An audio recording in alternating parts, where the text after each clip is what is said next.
खरं म्हणजे जळगावकरांसाठी विमानतळ हा अतिशय महत्त्वाचा मुद्दा आहे. कारण वाहतूक व्यवस्था असेल, प्रवाशांची व्यवस्था असेल, याच्यासाठी फार महत्त्वाचा दुवा आहे.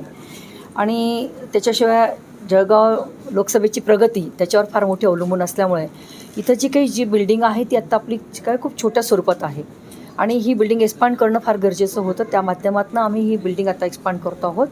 साधारणतः 150 प्रवासी बसू शकतील एवढी सुसज्ज अशी सुंदर अशी बिल्डिंग या ठिकाणी नवीनच आपण काम करण्यासाठी घेत आहोत. आपल्याला सगळ्यांना माहिती आहे की एखादं विमान जर या ठिकाणी उभं असेल आणि ते जर खराब झालं तर आपल्याला दुसरं विमान उतरवताना फार मोठी अडचण निर्माण होत होती. त्यामुळे आता एका वेळेला 2 मोठी विमानं आणि 1 छोटं विमान या ठिकाणी उभं राहू शकेल एवढं आपण ह्या ठिकाणी आता जी आपल्याकडे ऑलरेडी जागा आहे फक्त तिची डेव्हलपमेंट करणं गरजेचं होतं आणि त्या माध्यमातून आपण ह्या ठिकाणी ते करतो आहोत. त्याचबरोबर बाल कक्ष जे आहेत छोट्या मुलांसाठी ते पण ह्या ठिकाणी असणार आहे किंवा छोट्या छोट्या गोष्टी म्हणजे वैद्यकीय सुविधा असेल, स्टॉल्स असतील, पाण्याची व्यवस्था असेल, खाण्याची व्यवस्था असेल, हे सगळे सुसज्ज अशी बिल्डिंग या नवीन या माध्यमातून आपण सुरू करतो आहोत. आणि आपल्याला सगळ्यांना या ठिकाणी मला खरंच आनंद होतो आहे सांगण्यासाठी की एक चांगल्या सुसज्ज अशा इमारतीमधून प्रवाशांना चांगल्या पद्धतीने प्रवास करता यावा यासाठी गेले आम्ही 1.5 वर्ष झाले याच्यासाठी प्रयत्न करत होतो.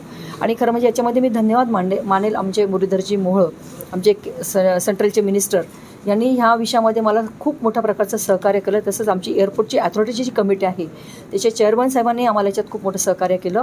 मधल्या काळामध्ये त्यांच्याकडे मी जेव्हा हा विषय घेऊन गेले तेव्हा त्यांनी सगळी टीम आपल्याकडे ह्या ठिकाणी पाठवली होती. आणि मला या ठिकाणी आनंदाने सांगावं वाटेल की महाराष्ट्रामधलं 5व्या नंबरचं एअरपोर्ट आज आपलं आहे. कारण एवढी मोठी प्रवाशांची संख्या आपल्याकडे आज आहे.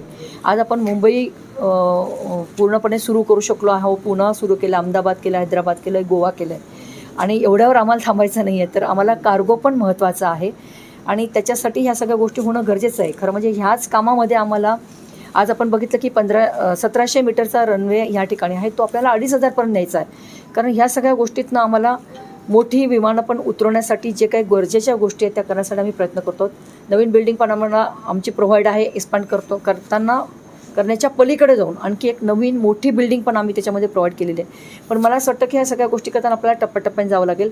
आत्ता फक्त आपण जी जुनी बिल्डिंग आहे त्याच्याजवळ एक मोठी बिल्डिंग दुसरी उभी करून हे एक्सपांड करतो आहे. आणि मला असं वाटतं की ह्या माध्यमातून प्रवाशांना जास्तीत जास्त सुखसुविधा कशा देता येतील आणि त्यांची ज्या काही अडचणींना त्यांना सामोरं जावं लागत होतं ते कमी करण्यासाठी मला वाटतं आम्ही एक चांगलं पाऊल त्या ठिकाणी उचलत आहोत. साधारणतः आमचं टार्गेट असं आहे की एक महिनाभरात मोहोळ साहेबांची आणि सन्माननीय पालकमंत्री गुलाबभाऊ असतील, गिरीशभाऊ असतील, सगळ्यांची वेळ घेऊन एक मला वाटतं महिनाभराच्या आत आम्ही भूमिपूजनासाठी आम्ही त्या ठिकाणी प्रयत्न करतो. 8च दिवसात आमची टीम ह्या ठिकाणी येणार आहे. याचं डिझाईन सगळं तयार झालेलं आहे. त्या दृष्टिकोनातून सगळं DPR तयार करून आम्ही गव्हर्नमेंटकडे पाठवतो.